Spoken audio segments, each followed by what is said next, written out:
السلام علیکم، میں ہوں امداد سومرو۔ تین اہم معاملات ہیں۔ ایک معاملہ تو ہے کہ مریم نواز اور عمران خان نے آخری جلسہ کر لیا ہے اور کل ہوگا دنگل، کل ہوگی پولنگ، کل ہوں گے انتخابات۔ اور دوسرا معاملہ ہے انتخابات میں عمران خان صاحب کے سب سے بڑے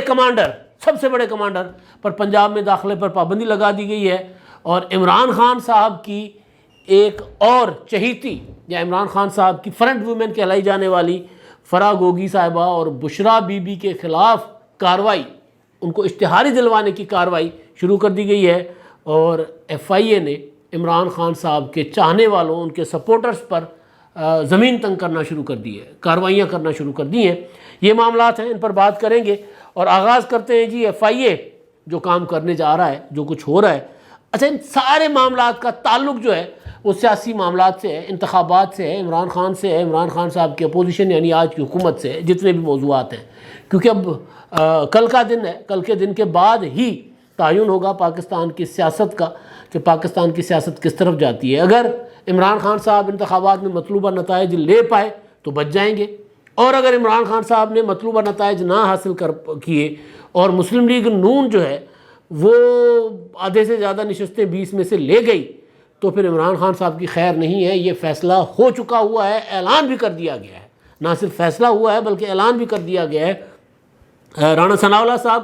چابی مانگ رہے تھے وفاقی کابینہ سے ہتھکڑی کی کہ جی ہتھکڑی جو مجھے پکڑائی ہے مجھے چابی دے دیں اور وہ ہتھکڑی میں لگاؤں عمران خان صاحب کو، تو اس کے لیے کل وفاقی کابینہ نے کمیٹی بنا دی۔ کمیٹی میں وزیر قانون جو ہیں وہ تارڑ صاحب، اعظم نذیر تارڑ صاحب، قمردمان کائرہ صاحب، اور وہ جو ہیں وزیر اطلاعات مریم اورنگزیب صاحبہ وہ شامل ہیں، اور ساتھ ہی یہ فیصلہ کیا گیا کہ جی کابینہ اب نہ اس کمیٹی میں یہ جو آرٹیکل 6 کا اطلاق کرنے والی کمیٹی، اس میں وہ کمیٹی میں باقی تمام اتحادی جماعتوں یعنی جے یو آئی ایف، متحدہ قومی موومنٹ، چودھری شجاعت حسین صاحب گروپ اور بی اے پی، اور اس کے علاوہ جو اتحادی ہیں ان کے ساتھ وہ جو کیا نام ہے اختر جان مینگل صاحب کی جماعت اور اے این پی، ان سے بھی نمائندگی لی جائے گی اور یہ جائزہ لیا جائے گا کہ آرٹیکل 6 کا اطلاق کس طرح اور کیسے ہو سکتا ہے۔ تو عمران خان صاحب کو ہتھکڑی لگانے کا جو رانا ثناءاللہ صاحب کا خواب تھا وہ تو پورا ہوتا نظر آ رہا ہے، اس میں تھوڑا سا ڈیلے ہے، لیکن اس سے پہلے عمران خان صاحب کے لیے ماحول بنانے والے، عمران خان صاحب کے حق میں پروپیگنڈا کرنے والے، عمران خان کے مخالفین کے خلاف سوشل میڈیا پر ٹرینڈ چلانے والے اور یہاں تک کہ گانا گانے والوں پر بھی اب ہاتھ ڈالا جا رہا ہے۔ خبر جو آئی ہے وہ یہ ہے کہ جی جو بہت مقبول گلوکار ہیں، عمران خان صاحب کے بہت بڑے سپورٹر ہیں، اور وہ عمران خان صاحب کے جو جھنڈا ہے پی ٹی آئی کا، سبز اور لال، سرخ اور سبز عمران خان صاحب کا جو پرچم ہے اس کا چولا پہن کر اکثر آپ نے ان کو دیکھا ہوگا، ٹوپی بھی پہن کر پھر رہے ہوتے ہیں۔ سلمان احمد صاحب، ان کو ایف آئی اے نے نوٹس دیے اور ان کو نوٹس سرو کروائے گئے لاہور میں ان کی جو رہائش گاہ ہے ڈی ایچ اے کی، وہاں پر سلمان صاحب کہہ رہے ہیں کہ جی انہیں جو عمران خان صاحب کے لیے وہ گانے گا رہے اس کے چکر میں ان کے اوپر زمین تنگ کی جا رہی ہے، لیکن وہ کہہ رہے ہیں کہ جی میں نے یہ زبان بند نہیں کرنی، جتنی مرضی یہ کوششیں کر لیں۔ ایسا ہی ہوتا ہے ہر دور میں، جب پاکستان جیسے انڈیا جیسے ملک ہوں یا اس طرح کی جو تھرڈ ورلڈ کنٹریز ہوتی ہیں جہاں بھی جمہوریتیں جو ہے نا وہ جمہوریتوں کی ماننے سیکھ رہے ہوتے ہیں، سیاسی جماعتیں یا حکومتیں سیکھ رہی ہوتی ہیں، تو وہاں پر اسی طرح ہی ہوتا ہے جس طرح عمران خان صاحب نے کیا تھا۔ مطلب عمران خان صاحب کے زمانے میں کوئی بندہ جو عمران خان کا مخالف تھا، یا یہاں تک کہ جو عمران خان صاحب کا ناصح تھا، جو عمران خان صاحب پر تنقید نہیں کرتا تھا، عمران خان صاحب کو نصیحت کرتا تھا، عمران خان صاحب کو سمجھاتا تھا کہ جی خان صاحب یہ ہم وعدہ کر کے آئے تھے، ہم ڈی ٹریک ہو رہے ہیں، ہمیں یہ کرنا چاہیے، آپ کی سیاست کو نقصان ہوگا، یعنی جو خیر خواہ تھے وہ تک جو ہے وہ ایف آئی اے کی زد میں آئے تھے۔ جہانگیر ترین صاحب کا نام آپ نے تو ظاہر ہے وہ اس معاملے میں سب سے آگے تھے۔ جہانگیر ترین صاحب نے عمران خان صاحب کو کہا تھا وزیر اعظم ہاؤس میں بیٹھ کر کہ خان صاحب ہم نے وعدہ کیا تھا 50 لاکھ گھروں کا، 1 کروڑ نوکریوں کا، اور ہم نے وعدہ کیا تھا کہ جو بیوروکریٹک سسٹم ہے پاکستان میں چل رہا اس کے ذریعے ہم ملک کو نہیں چلائیں گے، ہم اس کو توڑیں گے، یعنی ہم جو بیوروکریسی کی ہرڈلز ہوتی ہیں ملک کو چلانے میں، لوگوں کے مسائل حل کرنے میں، ہم نے اس کا کلا کما کرنا ہے، اس کا خاتمہ کرنا ہے۔ اس کے لیے انہوں نے ماڈل بنایا ہوا تھا، تو جب ترین صاحب نے وہ ماڈل عمران خان صاحب کو کہا کہ اس کو کریں عمل درآمد، تو عمران خان صاحب نے کہا ٹھیک ہے۔ تو عمران خان صاحب کو پھر اعظم خان صاحب نے کہا یہ تو پھر 2 وزیر اعظم ہو جائیں گے، ایک جہانگیر ترین صاحب کو عمران خان صاحب نے کہا تھا ٹھیک ہے پھر آپ اس پر عمل درآمد کروائیں، تو اعظم خان صاحب نے کہا یہ ممکن نہیں ہوگا، یہ تو غیر قانونی ہو جائے گا، غیر آئینی ہو جائے گا. یعنی وہ والے عمران خان صاحب جنہوں نے آئین توڑا، جنہوں نے تحریک عدم اعتماد نہیں ہونے دی، پیش نہیں ہونے دی، اور آخری وقت تک ان کی کوشش تھی کہ مزید معاملہ آگے جائے اور تحریک عدم اعتماد کو ویسے ہی ردی کی ٹوکری میں پھینک دیں، اور آئین کی خلاف ورزی کر رہے تھے، آئین توڑ رہے تھے بنیادی طور پر. وہ عمران خان صاحب کو جب یہ کہا گیا کہ خان صاحب یہ جو معاملہ ہے نا، یہ آپ کو جو نصیحتیں کر رہے ہیں ان کو آپ کی صلاحیتوں پر اعتبار نہیں ہے، یہ اپنے آپ کو وزیر اعظم بنانا چاہ رہے ہیں، لہٰذا یہ نہیں ہو سکتا کہ جو 2 پرائم منسٹر ہوں پاکستان میں، اس لیے یہ عمل اس پر نہیں ہوگا. تو اس کے بعد پھر اور جہانگیر ترین صاحب کے خلاف کان بھی بھرنے شروع کر دیے گئے عمران خان صاحب کو. اور ترین صاحب ظاہر ہے ان کی محنتیں تھیں، تو انہوں نے ٹھیک یا غلط جو وہ سمجھتے تھے عمران خان صاحب کو نصیحتیں کرنا شروع ہو گئے. تو نتیجہ یہ نکلا کہ ترین صاحب کے خلاف FIA کا استعمال ہونا شروع ہو گیا. تو وہ تو تھے اپنے ناز سے عمران خان صاحب کو نصیحت کر رہے تھے، تلقین کر رہے تھے، بتا رہے تھے کہ جی ہم نے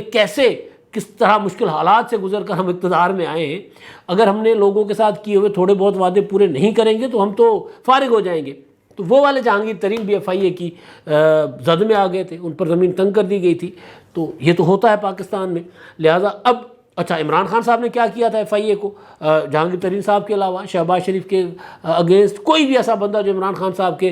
خلاف بات کرتا تھا اس کو اسی طرح FIA سے تنگ کرواتے تھے. تو یہاں پر بھی یہی ہو چلا ہے، ریت چلتی ہے تو پھر اسی طرح چلتی ہے. پھر یہ نہیں ہو سکتا کہ جی آپ کر کے جائیں اور آپ کے اوپر کوئی نہ کرے، تو پھر مکافات عمل ہے بھائی، ہوتا ہے. تو سلمان صاحب جو ہیں ان کو FIA نے بھیج دیا نوٹس. معاملہ سلمان صاحب تک نہیں رکا ہوا. وہ جو الیکشن کل ہونے جا رہے ہیں اس میں جو صورتحال ہے وہ بڑی سنگین ہو سکتی ہے، اللہ نہ کرے. جو الیکشن کمیشن کو خدشات ہیں، جو الیکشن کمیشن کی رپورٹس ہیں وہ بڑی خطرناک ہے. الیکشن کمیشن کو لگ رہا ہے کہ جی کوئی لوگ مسلح وہ جو ہیں وہ پنجاب میں داخل کیے گئے ہیں یا ان کی ڈیوٹیاں لگا دی گئی ہیں، لہٰذا گڑبڑ ہو سکتی ہے. اس پر میں بعد میں آتا ہوں. لیکن ایک اور معاملہ جو ہے وہ ہے عمران خان صاحب کی جو فرنٹ ویمن فرح گوگی صاحبہ، جن کا بلکہ کل پرسوں خبر آئی تھی کہ انہوں نے 20 کروڑ روپے کی اسلام آباد میں کوٹھی لی ہے، G7 میں میرا خیال ہے. ان کی وہ اپنا پراپرٹی اور اس کو انہوں نے اون کیا کہ ہاں جی میں نے لی ہوئی ہے، وہ میں نے F7 میں 20 کروڑ روپے کی کوٹھی وہ انہوں نے اون کیا. پیسے کہاں سے آئے، حساب کتاب ظاہر ہے وہ ہونا ہے. لیکن اب خبر یہ ہے کہ ان کے اوپر جو معاملات جو مقدمات بن چکے ہوئے ہیں جس میں وہ پیش نہیں ہو رہی، وہ سب سے اہم مقدمہ جو ان کے اوپر تھا وہ فیصل آباد انڈسٹریل زون کا تھا. وہاں پر انہوں نے ایک پلاٹ 10 ایکڑ کی زمین، پلاٹ نہیں 10 ایکڑ زمین کوئی معمولی زمین نہیں ہوتی، 10 کلے 10 ایکڑ زمین وہ انہوں نے وہاں پر خریدی تھی، سستے داموں خریدی تھی. اور اپنے اور ان کے ان کی کمپنی ایک انہوں نے بنائی تھی کچھ عرصہ پہلے. پھر انہوں نے وہ جو خبریں تھیں اس کے مطابق جو ان کے اوپر الزام ہے کہ 60 کروڑ مالیت کا پلاٹ تھا، صرف 8 کروڑ 30 لاکھ روپے کے عوض انہوں نے خریدا تھا، جعلی کمپنی بنا کر اس کو الاٹ کروا دیا تھا. اور وہ وہی کہ جی ہم انڈسٹری وغیرہ لگواتے تو اس میں رعایت لے کر انہوں نے وہ 10 ایکڑ زمین فیصل آباد میں صرف 8 کروڑ روپے کی. ویسے حیرت ہے، بس انی ڈالی ہوئی تھی نا بالکل. تو اس معاملے پر ان کو طلب کیا گیا تھا. تو اچھا اس میں جو فراز خان کا جو شوہر ہیں احسن جمیل گجر، ان کے لیے کہا گیا تھا کہ انہوں نے 2 کروڑ روپے کی جعلی گارنٹی دی تھی، یعنی گارنٹیاں بھی جعلی، ٹوٹل 2 نمبر کام، ٹوٹل بنارسی ٹھگوں والا کام. اور ظاہر ہے پروٹیکشن تھی وزیر اعظم عمران خان صاحب کی. بنی گالہ کی وہ کیا تھی، رہائشی تھی. بنی گالہ میں جو افراد آتے جاتے تھے جن کا ریکارڈ نہیں رکھا جاتا تھا ان میں فرح گوگی اور ان کے مسٹر جو ہیں وہ احسن جمیل گجر وہ بھی شامل تھے. ان کا کوئی حساب کتاب ہی نہیں رکھا جاتا تھا، کوئی چیکنگ نہیں ہوتی تھی، آ رہے ہیں کیا لا رہے ہیں کیا لے کے جا رہے ہیں، کوئی حساب کتاب نہیں ہوتا تھا. ان کے متعلق خبر ہے کہ جی ان کو اب FIA نے، کیونکہ اپنا FIA کہہ رہا ہوں اینٹی کرپشن نے پہلے طلب کیا ہوا تھا، اینٹی کرپشن پنجاب نے ایک نوٹس کیا، دوسرا نوٹس کیا، نہیں آئی تو ان کو اور ان کے ساتھ بشرا بی بی کو طلب، ان کے خلاف ان کو کیا ہوتا ہے اشتہاری قرار دلوانے کی کارروائی جو ہے وہ شروع کر دی گئی ہے. اب جو بشرا بی بی ہیں، جب فرسٹ ٹائم یہ خبر آئی تھی، اور خبر میرا خیال ہے زاہد گشکوری کی خبر تھی جب یہ معاملہ آیا تھا، اپنا انکشاف ہوا تھا کہ یہ والی واردات ڈالی گئی تھی، تو اس وقت جب نام آیا تھا تو بشرا بی بی نام آیا تھا اور سمجھایا گیا تھا کہ یہ بشرا بی بی جو ہیں وہ وہی ہیں بشرا بی بی عمران خان صاحب کی اہلیہ. لیکن بعد میں پتہ چلا تھا، خبر میں تھا فرح گوگی اور ان کی والدہ اور بشرا بی بی، اس طرح کر کے خبر کو توڑا گیا تھا. تو اس میں شک گزرا تھا کہ جی بشرا بی بی تو یہ ہوگی پنکی پیرنی عمران خان صاحب کی اہلیہ، جو آج کل سنا ہے کہ عمران خان صاحب کے انتخابات کے معاملات کے لیے کوئی حساب کتاب لگا رہی ہیں. حساب کتاب اگر لگ جانا ہوتا تو پھر عمران خان صاحب کے خلاف تحریک عدم اعتماد کامیاب نہ ہو جاتی. پھر عمران خان صاحب جو ہے بجائے اسپیکر کو استعمال کرنے کے، بجائے ڈپٹی اسپیکر کو استعمال کرنے کے، تگڑا ہو کر حساب کتاب کے ساتھ مقابلہ کرتے. تو یہ سمجھا گیا تھا کہ وہ پنکی پیرنی صاحب ہیں، لیکن پنکی پیرنی نہیں، بشرا بی بی جو فرح گوگی کی والدہ ہیں، ان کو اشتہاری قرار دلوانے کی کارروائی شروع کر دی گئی. اب ان کے قصے بڑے ہیں. انہوں نے ملک ریاض صاحب سے زمینیں الاٹ کروائی ہوئی ہیں، انہوں نے ہیرے لیے ہوئے ہیں ملک ریاض سے، اور یہ کہہ کر ہیرے لیے کہ جی وہ جو آپ کا فلاں منصوبہ جس پر تالے پڑے ہوئے ہیں، یہ آپ 5 کیرٹ ہیرا جو ہے وہ دے دیں. بیگم صاحبہ کہہ رہی ہیں، یعنی بشرا بی بی کہہ رہی ہیں ان کو، کیونکہ 5 کیرٹ سے چھوٹا ہیرا پسند نہیں ہے تو آپ کی وہ جو ہے تالے کھل جائیں گے. اور ملک ریاض صاحب نے وہ جو ان کی بیٹی اور ان کی آڈیو ہے آپ نے سن رکھی ہوگی، اس میں وہ ملک صاحب کہہ رہے ہیں کہ ٹھیک ہے جی پھر دے دیں کیا کر سکتے ہیں جی، دے دیں. تو ان کو انہوں نے کہا کہ جی پھر وہ جو انگوٹھی، انہوں نے کہا نہیں انگوٹھی بھی نہیں، ہم نے جڑوانا نہیں ہے. آپ نے وہ انگوٹھی کی مالیت جو باقی جس میں بھی جڑوانا ہوگا، وہ جو سونا ہوگا، کوئی اور وائٹ گولڈ ہے جو بھی اس میں وہ جو اس کی قیمت بھی آپ نے دینی، اس کے بھی پیسے دینے. یعنی کوئی چیز بنی بنائی وہ نہیں لے رہی تھی. ظاہر ہے پھر الزام یہ آیا تھا کہ جی یہ ہیرے جو ہیں یہاں سے اسمگل ہو کے یا بھیج کے، اسمگل تو نہیں، تھوڑے بہت ہوتے ہیں، دبئی جا کر بیچ دیے جاتے ہیں. جہاں پر گھڑیاں بیچ دی گئی تھیں، اسلام آباد میں بھی بیچ دی گئی تھی، دبئی میں بیچ دی گئی تھی. اور ملک ریاض صاحب سے ہیروں کا ہار بھی لیا تھا انہوں نے، اور اس کی کہیں سے کوئی تردید نہیں آئی. جو میں نے خبر دی تھی 2 اکتوبر 2021 کو، ایک تو عمران خان صاحب نے جو گھڑیاں توشہ خانہ سے لے کر بیچی تھی، اور دوسرا یہ میں نے گزارش کی تھی کہ جی ایک پراپرٹی ٹرائیکون جو ہے وہ انہوں نے ہیروں کے ہار دیے تھے ان کو، بشرا بی بی کو. تو بہرحال تو وہ معاملہ جو ہے، اگر یہ معاملہ فرح گوگی تک آئے گا، فرح گوگی کو اشتہاری قرار دلوائیں گے، کیونکہ عطا تارڑ صاحب یا حکومت پنجاب میں فیصلہ کر چکی ہوئی ہے کہ فرح گوگی کو انٹرپول کے ذریعے ریڈ وارنٹ جاری کر کے انٹرپول کے ذریعے پاکستان واپس لانا ہے. فرح گوگی کو واپس لانے کا مطلب فرح گوگی کو جیل میں رکھنا نہیں ہے. فرح گوگی کو واپس لانے کا مطلب ہے عمران خان صاحب کو قابو کرنا، عمران خان صاحب سے پہلے ان کی اہلیہ بشرا بی بی کو قابو کرنا. بدلہ بھی تو کوئی چیز ہوتی ہے نا. مریم نواز صاحبہ کو جو انہوں نے جس طرح گرفتار کروایا تھا، تو مسلم لیگ نون کی لیڈرشپ، نواز شریف صاحب، اپنا شہباز شریف صاحب، حمزہ شہباز، مریم نواز، رانا ثناء اللہ صاحب، عطا تارڑ، یہ کوئی بھی اس معاملے میں ایک لمحے کے لیے بھی غافل نہیں ہو رہا. میں اس کی صرف شدت بتا رہا ہوں، ایک لمحے کے لیے بھی. اسی وجہ سے فرح گوگی صاحبہ کے جو کو اشتہاری قرار دلوانے کی کارروائی شروع ہو گئی. اب اشتہاری قرار دلوانے کے بعد پھر پروسیجر ہوگا، ظاہر ہے 1 بار 2 بار اس طرح نوٹسز جائیں گے. نوٹسز جانے کے بعد پھر وزارت داخلہ کو کہا جائے گا کہ جن کو ان کو انٹرپول کے ذریعے گرفتار کروانے کی کارروائی کریں. تو وزارت داخلہ جو ہے وہ رانا ثناء اللہ صاحب بیٹھے، وہ کارروائی کریں گے. پھر اگر فرح گوگی صاحبہ ہاتھ آ گئی، احسن جمیل گجر صاحب ہتھے چڑھ گئے، تو پھر یہ ہوگا کہ ان کو لا کر ایک جو سیٹ پیٹرن ہوتا ہے ہمارے ہاں، ممکن ہے نہ ہو، ممکن ہے ہو، زیادہ امکان یہ ہے کہ یہی ہوگا کہ ان کو لا کر کہا جائے گا کہ ہاں جی بتائیں گواہی دیتے ہیں عمران خان صاحب کے خلاف اور پنکی پیرنی کے خلاف، یا پھر ساری زندگی جیل میں سڑنا ہے. تو یہ لوگ پیسہ کمانے آئے تھے، گواہی دے دیں گے. پنکی پیرنی کے ساتھ کوئی اتنا خاص رشتہ تو نہیں تھا نا ان کا. تو پھر عمران خان صاحب سے وہ بدلہ بھی چکایا جائے گا، بشرا بی بی کی گرفتار کرنے کا بھی، کیونکہ فیصلہ ہو چکا ہوا ہے کہ ان کو گرفتار کرنا ہے. تو یہ سیڑھیاں ہیں بشرا بی بی کی گرفتاری تک جانے کے لیے. اسی وجہ سے فرح گوگی صاحبہ کی جو ہے وہ ان کو اشتہاری قرار دلوانے کے لیے جو کارروائیاں وہ شروع کر دی گئی ہیں، تاکہ بشرا بی بی تک پہنچا جائے اور اس کے بعد عمران خان صاحب تک پہنچا جائے. اور ایک چیز میں واضح کر دوں جی، میں تجربے کی بنیاد پہ کہہ رہا ہوں، ہو سکتا ہے بات غلط ہو، تجزیہ ہی ہے نا، یہ انفارمیشن نہیں ہے، تجزیہ ہے. لیکن انفارمیشن جو ماضی کی انفارمیشن ہے وہ تو انفارمیشن ہی ہے نا. اس کی بنیاد پر اگر جس طرح حکومت کے پاس، کیونکہ حکومت کے جو سورسز ہیں وہ یہ بتا رہے ہیں کہ جی ان کے پاس ویڈیوز بھی ہیں پیسے کی لین دین کے، ان کے پاس آڈیوز بھی ہیں، ان کے پاس دستاویزی ثبوت بھی ہیں، سارا کچھ ہے. اور وہ کس کے خلاف؟ عمران خان صاحب اور ان کی اہلیہ کے خلاف. وقت آنے پر وہ شو کریں گے. اور میں نے پہلے بھی گزارش کی تھی کہ یہ کل جو انتخابات ہو رہے ہیں، ان انتخابات کے نتائج کے بعد معاملات آگے بڑھیں گے. اگر ان انتخابات میں مسلم لیگ نون جیت گئی تو پھر خان کی ہر گئی، جو پنجابی کہتے ہیں ہر گئی، پھر عمران خان صاحب کی تو ہر گئی. خان صاحب کی پھر کہیں سے بچت نہیں ہوگی، کیونکہ حساب کتاب حکومت لگا کر بیٹھی ہوئی ہے. تو وہ ساری چیزیں جو ہیں وہ حکومت تیار کر کے رکھ کے بیٹھی ہوئی ہے، ثبوت ہر چیز کے، ہر قسم کے ثبوت. تو اب جیسے ہی انتخابات کا معاملہ ہوگا آگے تو پھر حکومت جو ہے وہ عمران خان صاحب کو صرف سارے بدلے چکانے کے لیے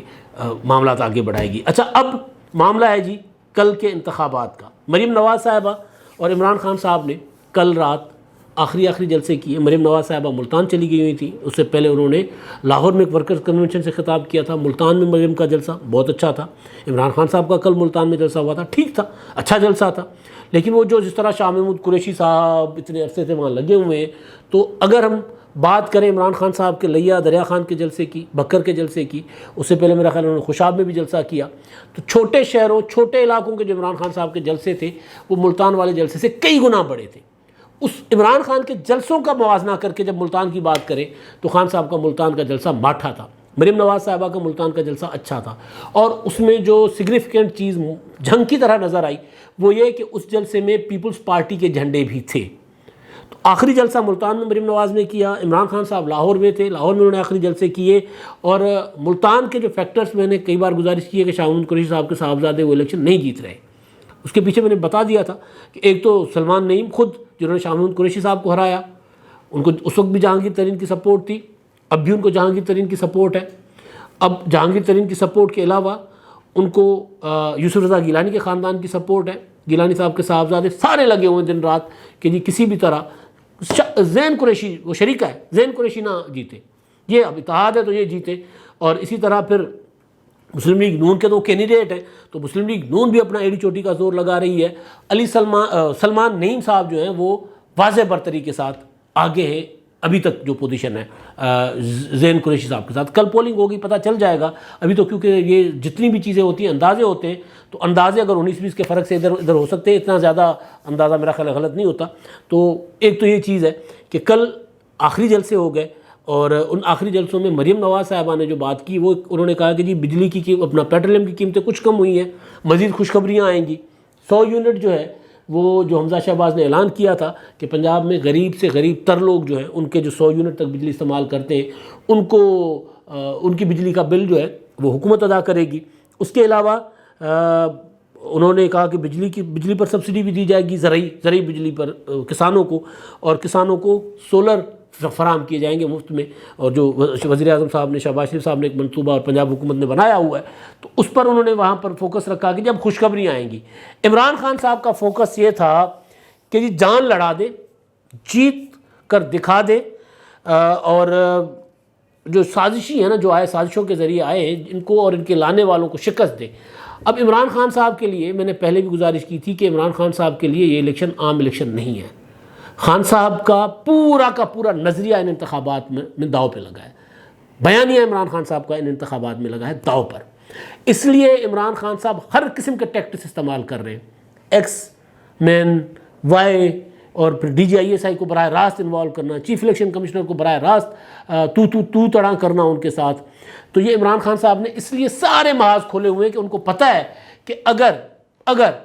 میں 12 سے کم سیٹیں جیتا تو میری ہار ہے، کیونکہ 12 سیٹیں عمران خان صاحب جیت جائیں گے تو حمزہ شہباز کی حکومت ختم ہو جائے گی. اور اگر حمزہ شہباز جو ہیں وہ 10 سے کم سیٹیں جیتیں گے، بلکہ اب تو ایک وہ ووٹ ان کا وہ کیا نام ہے فیصل نیازی صاحب میرا خیال ہے، وہ ریزائن کر کے مسلم لیگ نون کے چلے گئے، تو مسلم لیگ نون کے لیے اب 10 سے کم سیٹیں جیتنا مسلم لیگ نون کے لیے گھاٹے کا سودا ہے، بلکہ ان کی حکومت نہیں رہتی. تو عمران خان صاحب کو پتہ ہے کہ اگر وہ 10 سے کم سیٹیں جیتتے ہیں تو ان کی جو ہے انتخابی، پہلے میں 12 کہہ رہا تھا لیکن مجھے بعد میں یاد آ گیا فیصل نیازی والا، تو ان کا جو ہے وہ عمران خان صاحب کا بیانیہ جو ہے وہ پٹ جائے گا. بیانیہ کیا ہے؟ یہ ضمیر فروش ہے، یہ غدار ہیں، انہوں نے پیسوں پر ضمیر بیچا ہے، یہ امریکی سازش کا حصہ بنے ہیں. تو یہ جو ان کے منحرف ارکان ہیں ان کے متعلق اگر وہ جیت کر آ جاتے ہیں تو پھر عمران خان صاحب کا جو امریکی سازش والا بیانیہ، یہ منی الیکشن ہے، یہ چھوٹا الیکشن نہیں ہے، 20 حلقوں کا انتخاب، اور وہ بھی اتنا اس میں حالات میں کہ عمران خان صاحب جو ہے وہ ایک دن گھر نہیں بیٹھے، جتنی دیر بیٹھے ڈر کر بیٹھے، اس کے علاوہ گھر نہیں بیٹھے. خان صاحب بہادر ہے نا، بہادر لوگ ہی ڈرتے، ڈر کر کچھ عرصہ بیٹھے، لیکن تب بھی چپ نہیں بیٹھے تھے. کبھی ویڈیو بیان جاری کر دیتے تھے، کبھی کیا کہتے ہیں اس کو، جو ہے وہ ورکرز کنونشنز ٹائپ خطاب کر کے بنی گالہ میں ان سے بات کرتے تھے، یا پشاور میں جا کر جلسے ولسے کرتے تھے۔ اب بھی ان کی پرسوں تک، سوموار تک ضمانت ہے، تو کل تو الیکشن ہے، تو عمران خان صاحب ضمانت پر آ کر انہوں نے پورا کا پورا زور اپنا لگا دیا کہ انتخابات اچھے طریقے سے کوئی جیت جائے۔ لیکن اگر نہیں جیتتے عمران خان صاحب مطلوبہ نتائج، تو پھر عمران خان صاحب کی سیاست پر بڑے سوال اٹھیں گے۔ اس لیے خان صاحب نے اپنے سب سے بڑے کمانڈر، جنہوں نے آزاد کشمیر کا انتخاب عمران خان صاحب کو جیت کر دکھایا تھا، جنہوں نے آزاد کشمیر کے انتخابات کے دوران مریم نواز کے لیے غلیظ زبان استعمال کی تھی، بلاول بھٹو کے لیے غلیظ زبان استعمال کی تھی، جنہوں نے آزاد کشمیر کے انتخابات کے دوران پیسے تقسیم کیے تھے، تھدیاں پیسوں کی تقسیم کی تھی، جن کو الیکشن کمیشن نے آزاد کشمیر سے نکل جانے کا حکم دیا تھا، لیکن الیکشن کمیشن نے کہا تھا کہ آزاد کشمیر بدر کر دو، اس کو حکومت کو کہا تھا، اس وقت وہاں کی انتظامیہ کو کہا تھا، اور عمران خان صاحب اسی شام صبح آرڈر ہوتا ہے، اور عمران خان صاحب اسی شام ان کو اپنے جلسے میں بٹھائے بیٹھے ہوئے تھے اور ان کو تقریر کروائی تھی، پھر وہی گالیاں سنوائی تھی۔ تو وہ والے علی امین گنڈاپور صاحب اور ایک ایم ایل اے ہیں مقبول گجر صاحب LA 35 سے آزاد کشمیر کے، ان دونوں پر پنجاب میں داخلے پر پابندی لگا دی گئی ہے۔ اس کے پیچھے دو ریزنز ہیں۔ ایک تو الیکشن کمیشن بار بار کہہ رہا ہے کہ ان کے پاس اطلاعات ہیں، خفیہ رپورٹس ہیں ان کے پاس، کہ پنجاب میں مسلح لوگ جو ہے انتخابات میں گڑبڑ کرنے کے لیے داخل کر دیے گئے ہیں، آ گئے ہوئے ہیں، موجود ہیں۔ تو اب اس انفارمیشن کی بنیاد پر وزیر داخلہ جو ہے پنجاب تارڑ صاحب، انہوں نے ان پر پابندی لگا دی ہے۔ اب اگر یہ پنجاب میں داخل ہو گئے تو ظاہر ہے حالات خراب ہوں گے، ان کو گرفتار کیا جائے گا، اور اگر ان کو گرفتار نہیں بھی کیا گیا اور جو خدشات ہیں کشیدگی والے، اگر کشیدگی ہوئی تو حالات بگڑ سکتے ہیں، کیونکہ عمران خان صاحب جو ہے حکومت تو نہیں چاہے گی، ڈیفینیٹلی حکومت نہیں چاہے گی، کوئی بھی حکومت وقت جو ہے وہ نہیں چاہتی کہ حالات کشیدہ ہوں اور انتخابات، کیونکہ حکومت جیت رہی ہے انتخابات، اور ان کی جیت جو ہے وہ اس کا مذاق کرا ہو جائے، تو لہٰذا عمران خان صاحب جو ہے ان انتخابات میں کشیدگی تو پیدا کرنے کی کوشش کریں گے۔ میں یہ الزام خون ریزی کا الزام نہیں لگا سکتا، نہ میرے پاس کوئی اس طرح کی انفارمیشن ہے۔ الیکشن کمیشن کہہ رہا ہے، وہ بھی عمران خان صاحب کے متعلق نہیں کہہ رہے کہ عمران خان صاحب نے وہ بندے بھیجے، وہ یہ کہہ رہا ہے کہ یہ گڑبڑ ہو سکتی ہے، خون ریزی ہو سکتی ہے، مسلح لوگ جو ہیں ان کے پاس اطلاعات ہیں کہ وہ مختلف جو حلقوں میں پہنچا دیے گئے۔ تو اس تناظر میں عمران خان صاحب کے جو کمانڈر ہیں علی امین گنڈاپور صاحب، ان پر لگا دی گئی ہے پابندی۔ علی امین گنڈاپور صاحب کا آپ نے صرف ڈیرہ اسماعیل خان میں جو انہوں نے بلدیاتی انتخابات میں ان کے جو سین تھے آپ نے دیکھے ہوں گے، اپنے مخالفین کو کس طرح وہ دھمکیاں دے رہے تھے، سرائکی میں دھمکیاں دے رہے تھے، وہ کہہ رہے تھے کہ تم لوگ مجھ سے جیت تو جاؤ گے، لیکن پھر اگر جیت گئے تو پھر کسی سرکاری دفتر میں داخل ہو کر دکھانا اور اپنی ٹانگوں پر واپس جا کر دکھانا۔ تو اسی وجہ سے، اور آزاد کشمیر کا تو میں نے بتا ہی دیا، اسی وجہ سے علی امین گنڈاپور کی خدمات حاصل کی جا رہی تھی PTI کی طرف سے، لیکن حکومت نے ان پر پابندی لگا دی ہے۔ اب کل میدان لگے گا اور پھر رزلٹ آ جائے گا، ظاہر ہے میکسیمم کل رات دیر تک یا پرسوں صبح تک رزلٹ آ جائے گا، اور 18 تک پتہ چلے گا کہ پاکستان کی سیاست کس طرف جائے گی۔ اب تک کے لیے اتنا ہی، اللہ حافظ۔